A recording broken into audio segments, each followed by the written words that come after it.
joining me and for talking about your recently published memoir. So, one of the things that I wanted to ask as sort of a general question is when you set out to write your memoir, who was the audience that you had in mind, right? Whom were you thinking about when you were writing this? To whom do you want to get your message out? Well, when I want to reach a widest audience as possible, um, so that they can know about my story and not only know about my story, but also understand that, you know, um, life sometimes truly throws curveballs, but you can always overcome them. You shouldn't be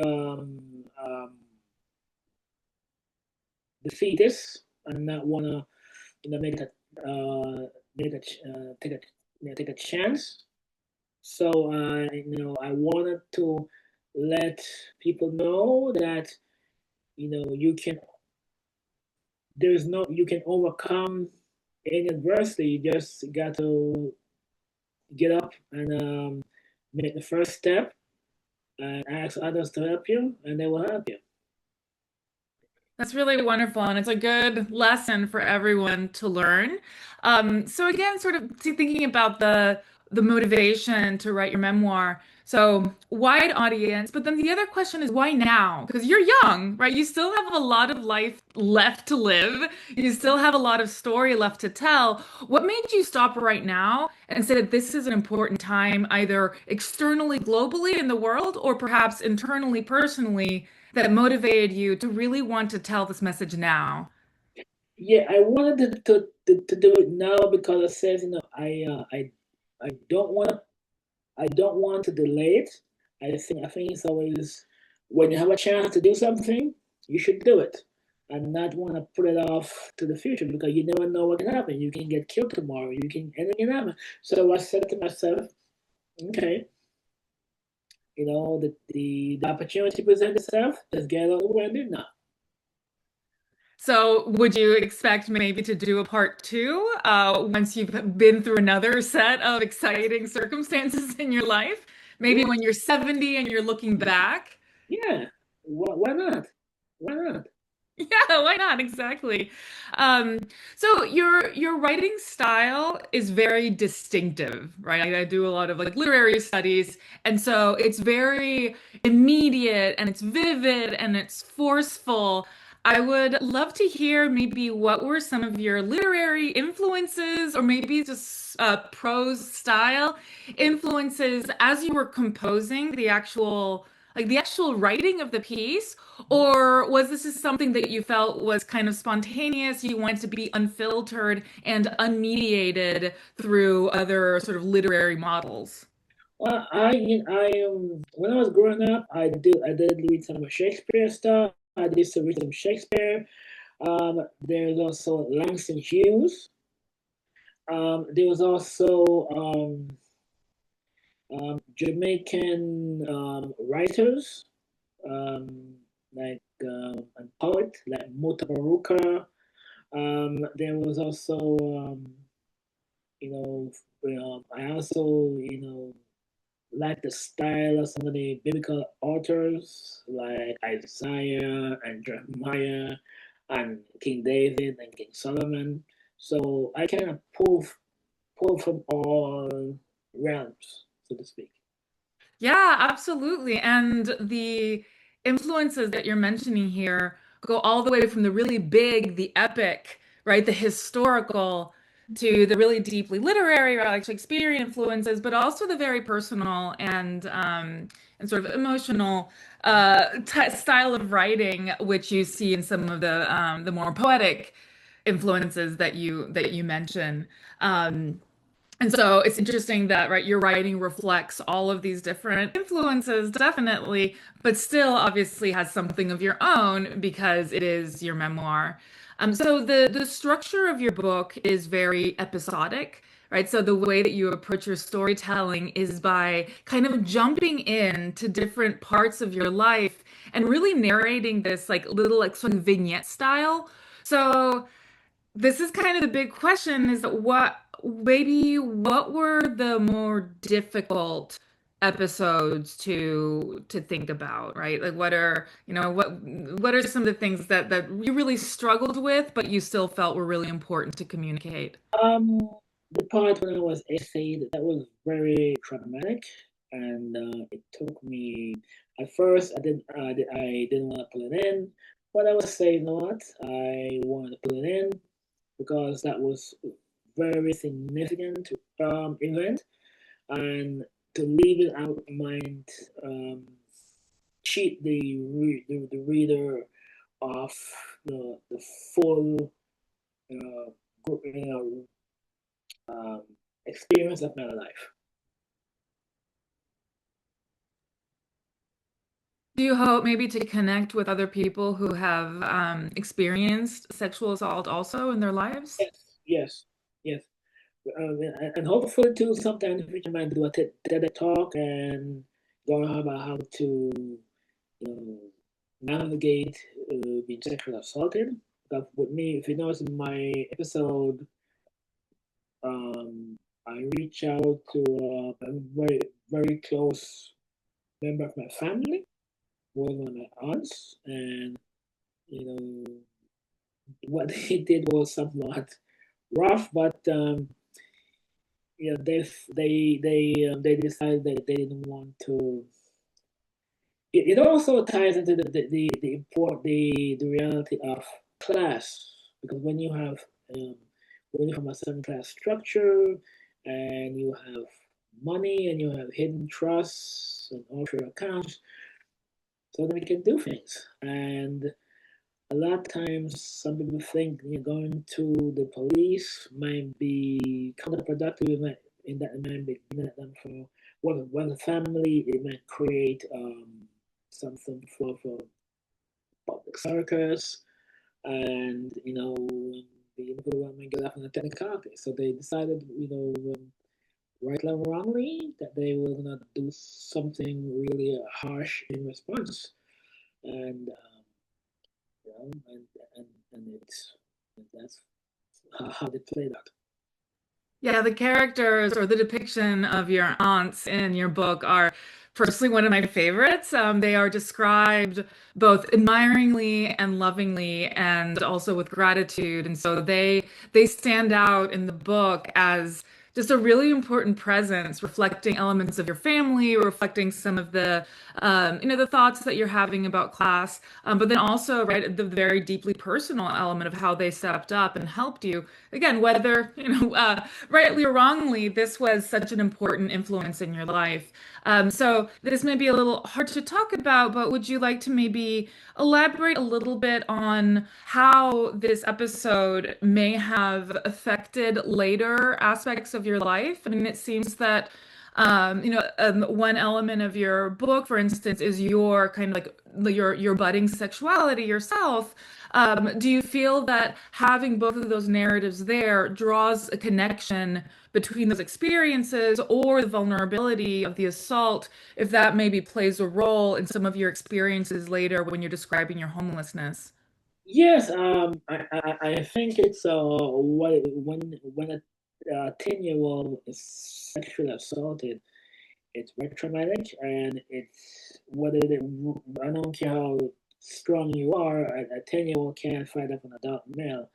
And what happened was that it kind of it's leave a scar on you, um, visible or invisible, and it affects you later on in your dealing with others, and it's a little bit tougher to go through, and it's um, the reality is that that episode it in a way kind of toughens me up so somewhat because um, to deal with this and overcome it, and how to overcome it, and how to draw on your surroundings to overcome it.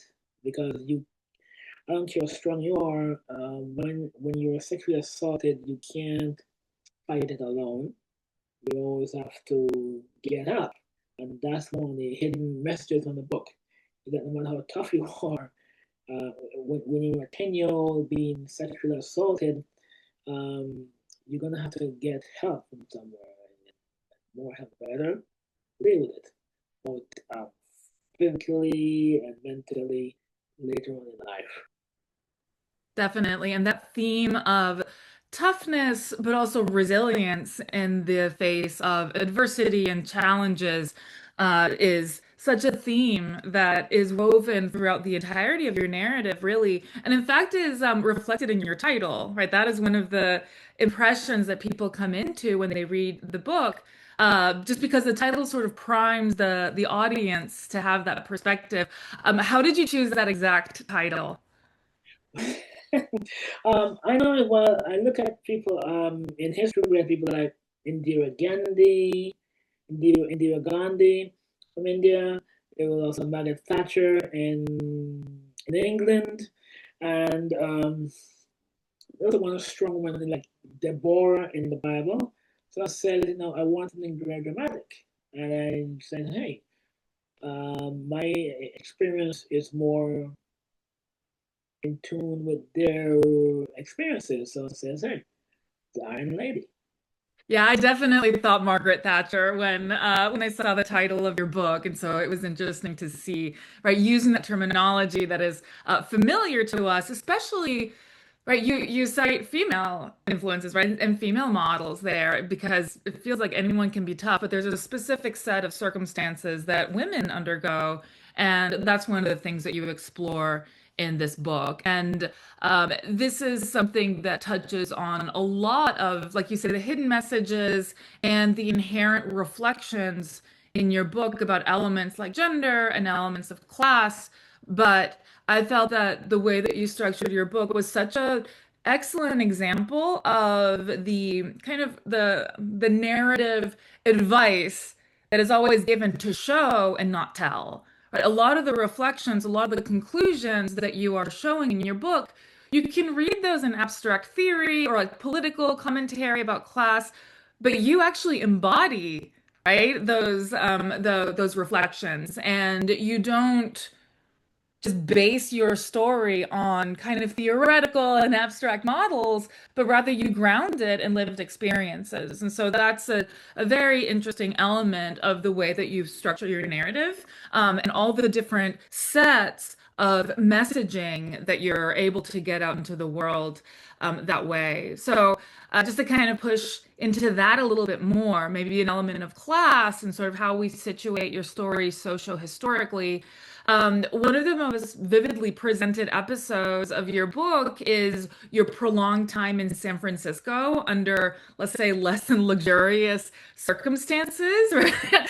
So you have a lot of different mini episodes that go into that vignette. And it just seems like such a centerpiece of the book. So could you talk a little bit more about this period in your life? Yeah, so after college, I was briefly in Israel. So when I came back to the United States in 2009, didn't really want to rely on family so much for support because I kind of, especially after my sexual assault, I was basically I existed a very cocooned existence. So when I came back to San Francisco, I wanted to kind of strike out on my own a little bit. And so, at first going, it became rough. Couldn't find a place to rent, couldn't find a place to live. And in so doing, I ended up on the street. For first, I went to a shelter, but that was um, a dead end because the people in the shelter, they were stealing from each other. They were stealing the stuff. So I decided, you know what? There was a place first over in Harrison, and right at that cliff rock, cliff climbing place at Harrison and 19th, right there. There was a cliff um, um, climbing facility. So I used to, sleep there at night, get up in the morning, put on my clothes, hid my stuff in the trees or in the bushes, and then I go to, do my daily business, like volunteering, trying to do my degrees by distance learning. And then later on, I moved up to 26th and there. There was a Samoan church. And I used to sleep there and sleep on at night time. And people would see me get up in the morning. I think it was like 4:30, 5 o'clock in the morning. Fought my stuff and hid it in the bushes or hid it in the trees. Sometime I remember I used to drop down out of the place on the 25th. And Dolores also jumped down the bush and rinse up a little bit and then head up to, do my daily business. Or sometimes I might step off at one of those community centers where I can get a quick rinse off, like a bath for the day. And then I would sometimes wash my clothes there. But then I would hit my stuff in the bushes or later on, I moved from the Samoan church up to Dolores. I think it was right at 1300 Dolores at 26th and Dolores there in San Francisco. And there was a place that was closed. But I was sleep under the like the patio, the patio, and then like there's the storefront, then there's covering, a sleep elevated covering. So I was asleep on there at night, and then fold my clothes and 4 minutes of the morning, hit it, and then go on to my business. Later on, I had a friend met this gentleman. I said, "I help him out on some stuff, and he let me put my stuff in his backyard during the daytime." And then later another lady over on Sierra Chavez and Dolores, between Sierra Chavez and between Dolores and Church was a let me say they messed up there from the morning. So I think what I learned was that if people see you trying and doing things, they're more willing to want to help you out a little bit. And I took advantage of people's help, and on the way I met some good people like Nick and Beatrice and Tinana and Rick and some others that they saw me to get up in the morning, put away my stuff, and go off to work and do my studies by this time. So they would help me have a little bit there. Come along. Yeah.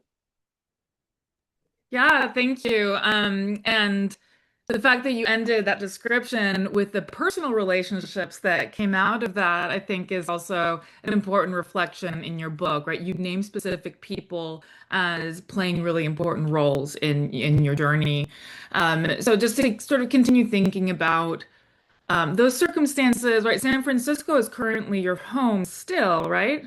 Yes. Mhm. So, San Francisco has been undergoing some really interesting transformations recently, and it's kind of at the center of a lot of like nationwide and even global discourse, just because it's the hub of, the tech industry and most recently the artificial intelligence boom, but also it seems to be an interesting sandbox to explore elements of housing affordability and income inequality and homelessness. So all of that seems to be an undercurrent of your descriptions. But now, right, many years later, thinking back to those lived experiences and your depiction in your book, what would you think, what would you say are some similarities or some significant differences historically that you've seen in your environment in San Francisco? Like, can we relate the narrative of your book to contemporary circumstances, either in a parallel sense or in a contrasting sense?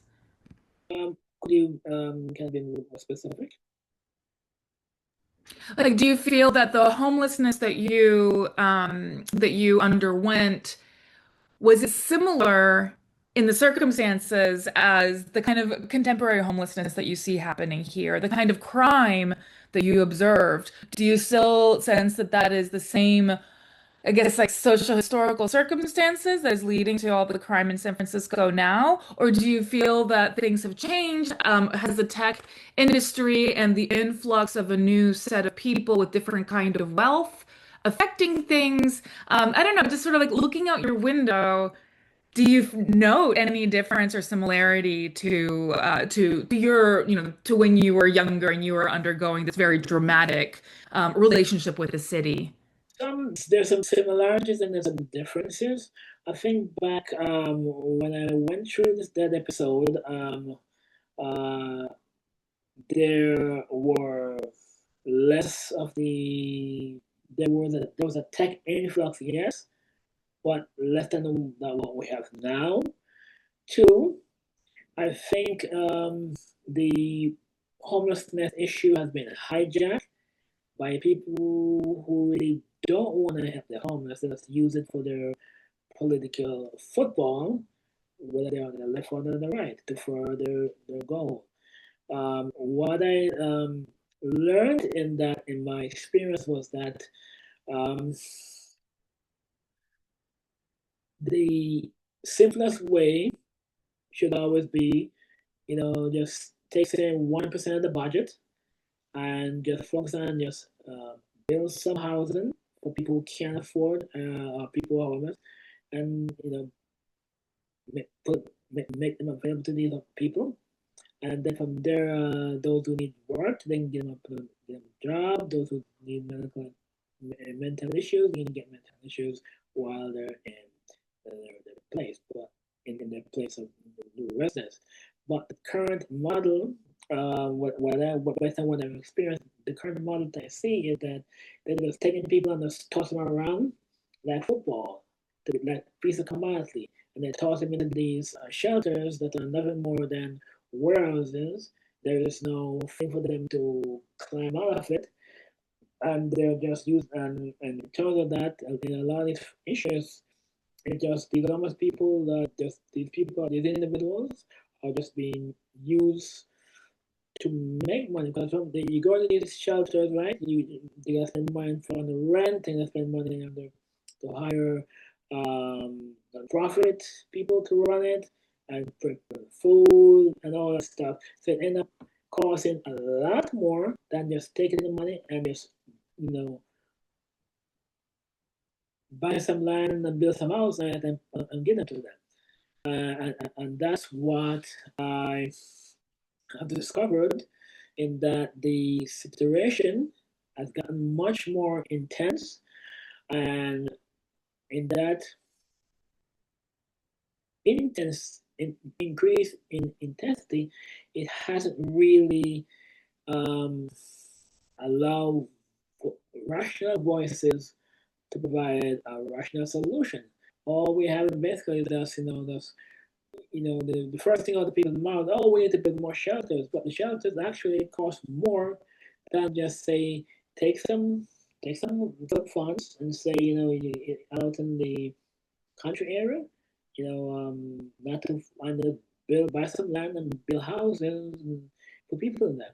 And that would be about about 8 times people that are homeless about there. But that will be much cheaper than say just perpetually building shelters and all these nonprofits. So they spend close to $1 billion a year helping helping homeless people, and it's not really helping homeless people. It's just basically just keeping politicians employed and just becoming it becoming a money making venture for people who want to make 6 figure salaries, and all the corruption and all the graft, and it's sad. And so that's one thing I got out of it, was that this whole thing. My experience taught me that um, I don't know if as the situation gets more intense, is that you have unscrupulous people stepping forward to just make a quick to make money, and not about solving a problem. And it's sad in the back there, and the demonization of the homeless people got more intense when I was going through it. At least people are more willing to listen. But now I think it becomes a case of this. Nobody really care about solving the problem. They just care about using the political football to get elected, or to use to use the political football to make some money, from right and left. And that's so I think we need to just focus on, like in some countries, right? They just about 1% of the budget. They get some land on cheap land in some areas, and they build some units, build some housing, and put people in them. People have somewhere to live, and then now they can get a job, and then they can get um, um, if they have mental issues, they can get some there. But but also too, what I learned was that you at some point too, the individual wanna make some move.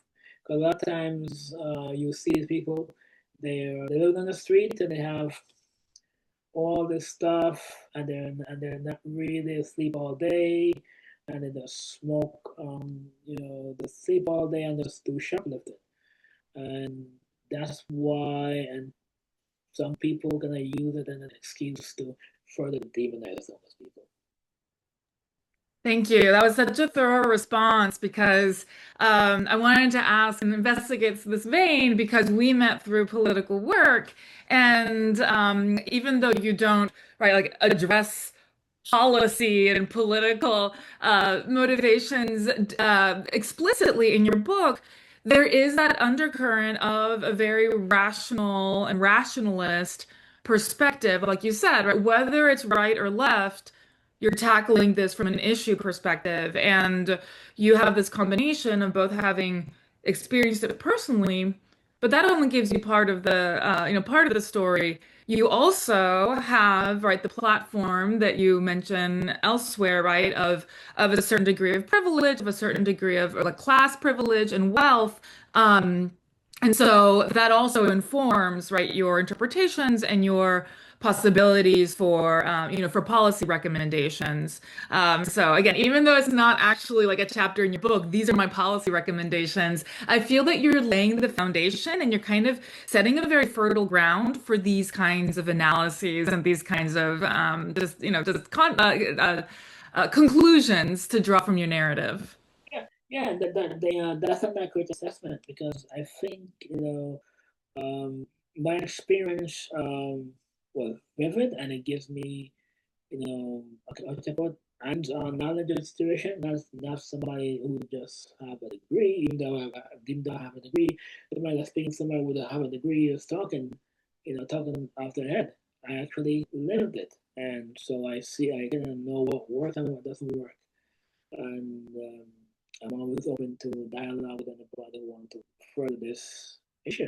Yeah.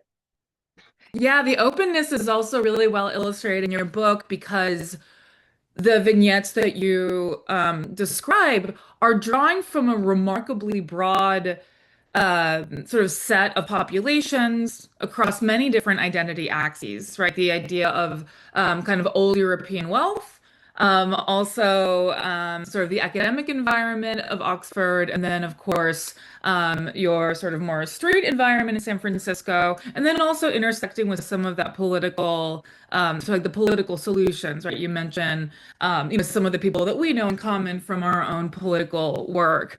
So I wanted to circle back to, right, your mentioning of degrees and, right, the other perspective that you're able to bring, not just the personal one, but also kind of like an academically informed one. So you are extremely academically accomplished, right? You have a doctorate, you are a rabbi, but the academic side of your life doesn't really occupy a lot of space in your book. So I wanted to see if you could talk a little bit about how you went about choosing what elements and episodes of your life and why not kind of delve into that more, I don't know, like academic side. Like we don't get a chance to see, what were your motivations for studying the field that you studied or to also backing that up with with a religious degree. So are these I mean, certainly the elements are there, right? Those of us who know you can read through a lot of these stories to know that it's informed by a very well-educated woman. But it's not there as a centerpiece. Why is that? Because I wanted the book to be a little more vivid, a little bit more, how should I put it, dynamic, so to speak. This the born in San Francisco, when my parents met and to the sexual assault, my time at Oxford to being home in San Francisco and all that entails, um, offer a more dynamic and more vivid um, um, literary scenery than say talk about my academic accomplishments, and that's something I think might be little bit dry. So put that for most of the side and focus on the more um, juicy elements, so to speak. Yeah, and I mean, I think that's right. But of course, right, I come from academic environment, so I would see myself reflected in that. But it's not a very common perspective. So you definitely chose to frame your narrative in a much more universalizing perspective, right? Lived human experiences is something that can be shared across all social classes in many different circumstances. So I certainly understand the motivation for not centering the narrative on the endless, I don't know, hours that you spent in the library or, puttering around the campus at Oxford. But I would like to maybe see if you'd like the opportunity to speak a little bit to what was the academic field that you first went into, and how has it informed your perspective on life now and your experiences, right? You're drawing from so many different elements of your life, right? For instance, the policy discussion that we just had on your lived experiences. So, what would be the academic counterbalance? And even if it's not something dry like that, what was the passion that led you to study what you studied? Well, being from a family background that goes back years. No, this is I'm not directly related to the Rothschild family is a very big family with different branches. There's the English branch, there's the French branch, there's remnants of the Italian, the Austrian, German, some in Greece, all over the world. I'm not directly related to the English branch, but I'm like a third, fourth cousin. But still, my family goes back many generations. So doing something in history and politics um, drew my attention because of my background and my family background. And I chose Oxford because it had the tutorial system, which means they have classes, yes, but there's also a lot of one-on-one interaction with tutors, um, professors, and lots of essay writing, lots of uh, elements that is more, I should say, hands-on, more intimate than say just a traditional, one of the more American approach. Yeah, it's a very good perspective. I think maybe for one of your next projects, I'd be interested to hear your reflections on education, right? Especially given the current trend right now and located where right, we are located in California, where a lot of people are trying to harness technology and harness perhaps artificial intelligence as a tool for education, but that often erases precisely what you are highlighting, the intimacy of mentorship and writing and hands-on thinking that happens in those more really deeply traditional educational structures. And then, right, you have the more, like you say, American structure, right, which is more about kind of transfer of information. And that's where a lot of the new technology and a lot of the ideology in San Francisco, where you're living right now, they're pushing that kind of approach. So just something I just want to maybe plant that seed in your mind that I would be interested to think to, for you to explore that contrast because I think that you'd have really interesting things to say, much like you do about homelessness and about the sort of like social and class elements of San Francisco. There's so many different themes and different intellectual paths that you can take from the experiences described in your book. So I'm really appreciative of that angle of it. So you spent your academic formation right, in history and politics, but you also underwent training to become a rabbi. So that speaks to perhaps a religious influence in your life. So I would love to hear what are your experiences with religion. They don't really come up specifically in the book. So what experiences can you speak to about that, and how has religion influenced you at different times of your life and perhaps right now, if you feel comfortable speaking about that angle? Okay, well, one of my mentor was Jane Littman when I came to San Francisco, and when I was doing my doctorate in history and politics and with a minor in theology. Um, she was my mentor, and the idea being, especially my experience at Oxford and the intimate connection with the teachers and the professors, um, also made me want to be like some of a mentor teacher role. And that's what a rabbi mostly is. A rabbi means teacher, and a teacher mentor type of role that entails that was very attractive to me. In terms and also the fact that there, it offered a wide degree of elements. For example, I'm more of a rationalist, where I see, there's not something of the person or thing other than God, but we are about basically the laws of physics and the manifestation of laws of physics and how those interact in the world around us. Okay, and I see the spirituality as progressive and rational, scientific, as opposed to just some traditional dogma stuck in the past. That's very elegantly woven into a lot of the different ideologies that are described and that are informed, right, by all of your different experiences. And just thinking right back to right, all these different experiences and back to kind of the literary structure of your book as presented with these episodic vignettes. You spoke a little bit about kind of the challenging elements to write about.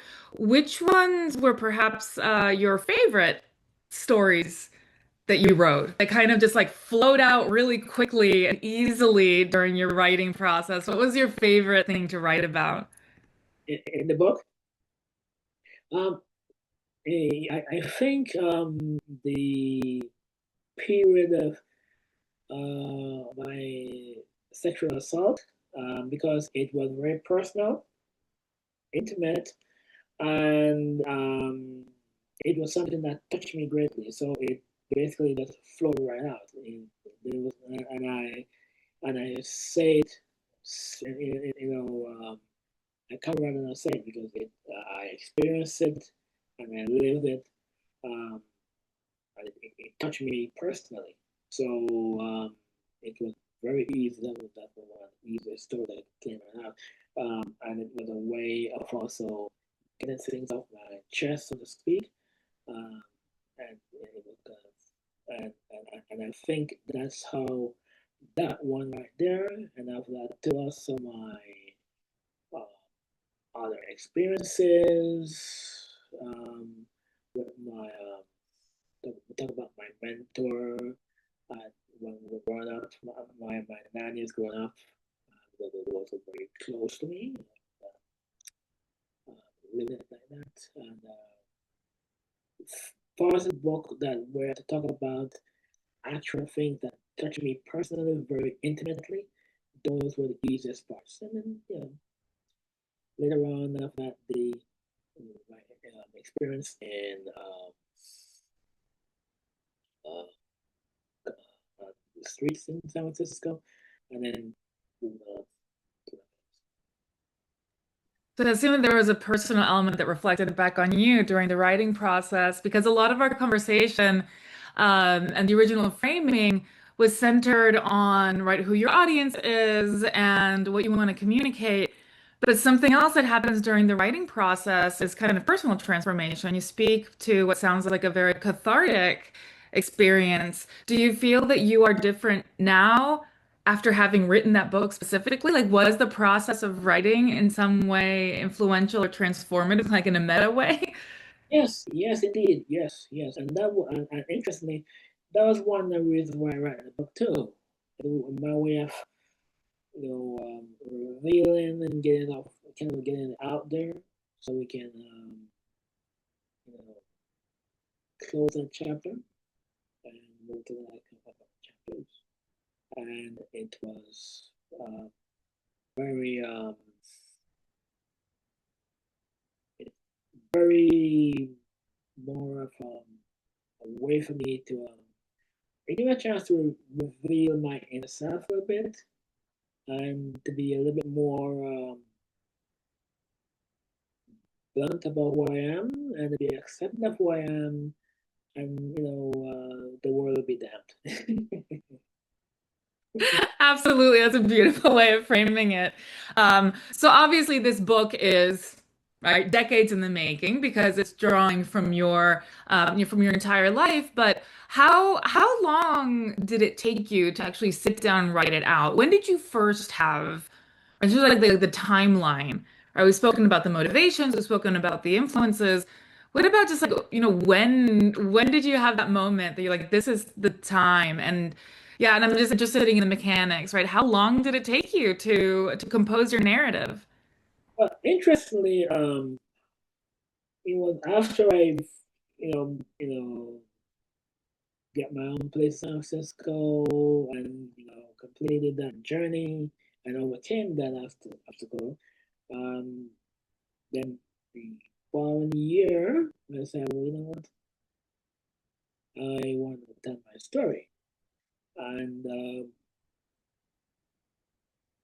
I was talking to a friend, a person, she was telling me, I was saying to her, I want to write a book and about moral culture and education. And, she said, well, you know what, why don't you, and I also mentioned about my personal experiences. She was saying to me, you should write a book about your personal experiences because that's easier sell. It's an easier sell, and being that the story is very inspiring, and I should write that one first, and a couple years later, I might want to do one on Mars connection education. And in fact, other people have said to me, you should try to also sell my story as some point in the future, sell my story. So yeah, and that's how I came to decide to write it. And it took me about a year. Um, um, first I used to write it down on a piece of paper, and then I type it up, and I for a month or two, I put it down. Then I went back to it, and I said, no, I don't like this.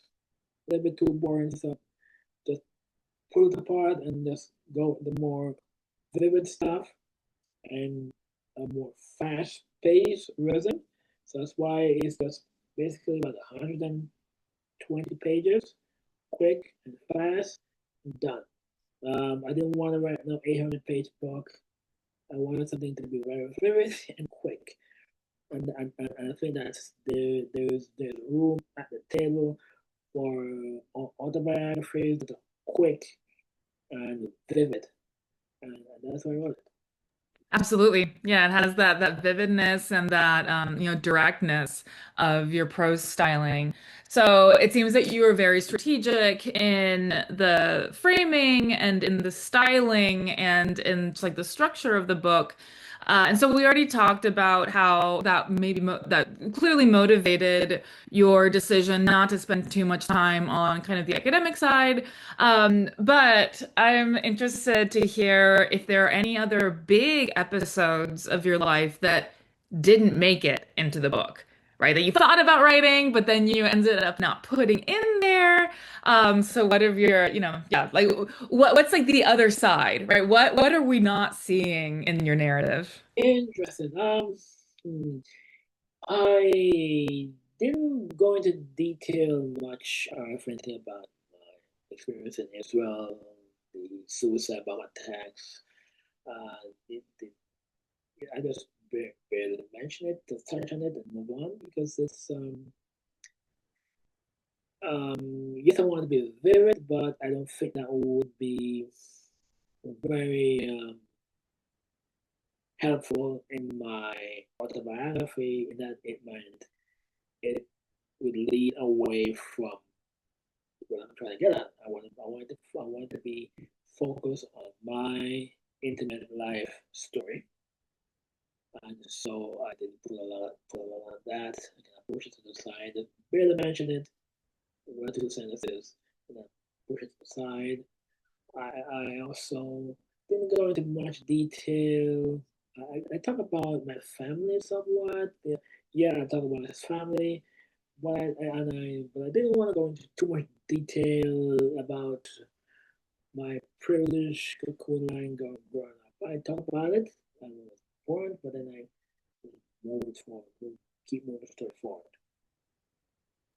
Right, that element is there as a background, kind of like as a tapestry behind all the actually narrated elements. But yeah, no, you did. I think you did a sufficient job of just having that be kind of the underlying setting, but then right, and then it informed different elements. But the actual experiences that you recount do have more of like a universal appeal to them. So, after having been through this experience of writing it, do you have any advice about the writing process or inspiration that you may share with someone else who's considering maybe sitting down to work on their memoir, or even someone who, just wants to write a book more broadly, but particularly in the memoir circumstance? Any advice, like writing advice from you? Well, I always say I would write it.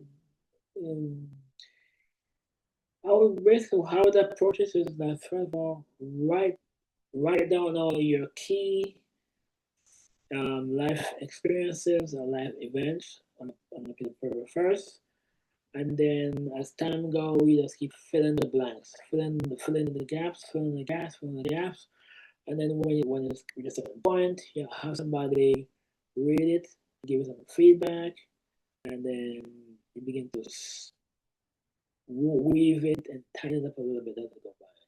So, first, begin with get a piece of paper, general outline, your key events in your life, key moments in your life, and as time go by, just stop filling the blanks, filling the points, filling them in, filling them in, fill them in, and as they get longer and longer and longer, put down for a month or two, and then go back again, look, and then go in the you know weave it in that somebody look at it, and then then edit it, and then go from there. And there are many now in the modern technology. There are many options. You can go independent publishing. You can go other options. I know other companies publish it. Um, some traditional publishers now even have an independent publishing arm. So the people publish them first and hope that the traditional the exam issues to eventually pick up their decide to buy the reprint rights to their book. So many options out there. You just have to pick the one that's right for you. I love that. That's excellent. And it seems like you engaged a lot and perhaps you learned a lot about the publishing industry through this experience as you were, navigating things.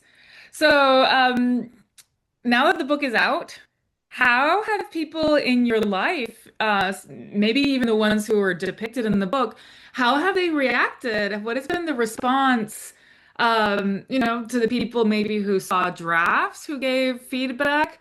But I'm interested in like, I mean, of course, I'm seeing them as characters, but right to you, these are real people. What are some reactions that you've had in your family? I look back and I laugh. I look back and I laugh at those crazy moments, the crazy moments, and you know, we're a close-knit family, and they decided that they weren't going to let certain things go without a response, and the fact that we maintain our closeness over the years, and they they were all for it, and they were a lot of times when I read it, they were just laughing. Yeah, That's one. I mean, it would be a very valuable document for them too, right? Because not everyone has the presence of mind or the discipline to sit down and write out a memoir. So it's almost like they get like a little backdoor memoir themselves, right, through the work that you're doing with your writing here. So that's good. That has been met with positive response from your family, that no one was worried about being featured in a book. So, one very significant character who's not of your family, but plays a very significant role, is your lover, who is first introduced in the Oxford chapter and then kind of comes back into the scene. Um, is this individual still in your life, or what is that element of your life looking like these days? If it's not too intimate to sort of think about in the context of your book. yes, he's still around, and this is still around, and things are progressing in that realm, and hopefully, as when the right time approaches, we might be able to you know take it to the next level. You know, but it's open, and it's ongoing um, saga. Fantastic. So maybe that'll be in chapter two or in volume two, like where that takes you. So just speaking as we wrap up, looking to the future, not just chapter two of your memoir, but what's next for you? What are some upcoming projects that perhaps you'd like to sketch out right now? Or especially in light of our discussion of your most recent project, what are you looking to coming up? Interesting. What I would love to in the future, there's gonna be um, a book on moral culture and education and moral economy. That's something of the future. But also too on my one of my pet projects, I hopefully find sometime next, not this year, but sometime mid next year, locate a company that can build my prototype with my physics projects on the other side on the other side of my of the ledger, and so we can proceed on that too. So, but especially most likely sometime next year, definitely more focus on my physics project. I think I finally locate a company that can make the prototype, and yeah, so that's in the works, and also in the works part two of my memoir, and also another one too, moral culture and education. That's coming up too. Love it. Lots of different experiences being reflected in your future projects as well. But without giving away any industry secrets or any patent sensitive information, can you speak a little more about your physics project? Because that's something that, because like the more, questions about moral philosophy, moral economy, part two of your memoir, that kind of comes quite naturally and organically from what we read in the book. But the physics prototype and building side of this is maybe something that maybe a bit of a surprise to audiences of the book. Yeah, I'm for the surprises. But it's more like something involved in different magnetic fields and using different know, ways of interactions to generate lift, without telling too much. Right, without good. No, that gives us a good perspective here. So thank you so much. This conversation went very quickly because there were so many different things that you touched on. So as we wrap up, I want to kind of just open the floor to you if there are any kind of last messages that you want to include as part of this conversation, any last observations, any last reflections about either your lived experience or your literary experience. What are your final words for this conversation?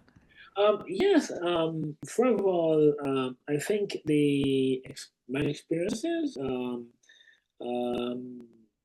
show me two things. One, if you people go through tough times, but in order for you to get um, help, or in order for you to get get up, solve a problem, you have to take the first step. Um, Nobody's perfect, and but the point is that in order for you to solve a problem or deal with an issue, you have to make the first step. Once you make the first step, you can always eventually get people to help you. Okay, that's one thing. Another thing I do want to bring to attention is that, yeah, yes, there's something called um, the how should I put it? People with light skins like us have some form of um, there's a term for it. Um, um, okay, the word people always use when talking about um, racial privilege by privilege of race. That does exist. I think, especially in San Francisco, there, um, I know there were people that were rooting for me because of my complexion, and so um, you know, uh, yeah, I took the first step. I wanted to get off and get up and get up in the morning and put on my blanket and clean my place and go to work. And they saw that, okay, this is, hey, she wants to make it better for herself, so they wanted to help. But a lot of them too were also willing to help me because of my, complexion. So there's something called, racial, the word for it, Like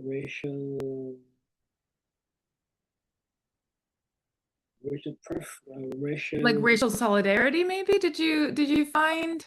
Not just racial solidarity, but a lot of times in the general population, I use some of this